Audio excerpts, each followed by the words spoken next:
கிட்ட திட்டு வாங்கிக்கிட்டு அவமானப்பட்டுக்கிட்டு இருக்கா. ஆனா அவளை பாத்தியா, புருஷனை எப்படி மயக்க வச்சிருக்கான்னு. இல்லன்னா அவைய அப்படி பறந்தடிச்சு ஓடி இருக்க போறான். அவன் இப்படியே இருந்தான்னா எப்படி? கண்மணியை துரத்தி விட்டுட்டு வெண்ணிலாவ அவனுக்கு எப்படி நம்ம கட்டி வைக்க முடியும்? தெரியல பாட்டி.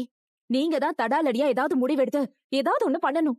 எனக்கு ஒண்ணுமே புரியல. இந்த அன்பு பண்றதெல்லாம் பார்த்தா எனக்கு அப்படியே கடுப்பா இருக்கு. வர வர ரொம்ப ஓவரா தான் போயிட்டு இருக்கான். அப்பாவை வீட்டை விட்டு அனுப்பிட்டோமேங்கிற கவலை அவனுக்கு கொஞ்சமாவது இருக்கா?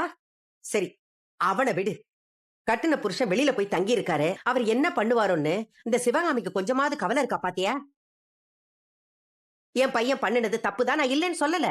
ஆனா அதுக்காக நானே அவனை அடிச்சு வெளியே துரத்தி விட்டேன்ல. ஜெயிலுக்கு போற குற்றவாளிக்கு கூட தண்டனை காலம் முடிஞ்சிருச்சுன்னா வீடு திரும்பிடுவான்.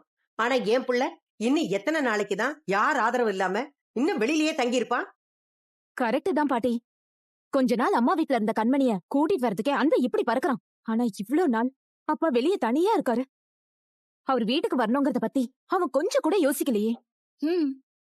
அவன் யோசிக்கலன்னா என்ன, நான் யோசிச்சுட்டேன். என்ன சொல்ல வரீங்க பாட்டி? ராஜசேகரன் நான் வீட்டுக்குள்ள வரவழைக்க போறேன். சூப்பர் பாட்டி. ஆனா எப்படி பாட்டி வர வைப்பீங்க? மாமா தான் தப்பு பண்ணாருன்னு கண்மணி ஆதாரத்தோட நிரூபிச்சதுல நம்மள தவிர மத்தபடி மாமா மேல எல்லாருமே கோவமா தானே இருக்காங்க. கரெக்ட். அன்னைக்கு அப்பாவை அவ்ளோ பேர் முன்னாடி வச்சு அந்த கண்மணி கேட்ட கேள்விக்கு நம்மளாம் எதுவுமே பண்ண முடியாம சும்மா தானே இருந்தோம் பாட்டி.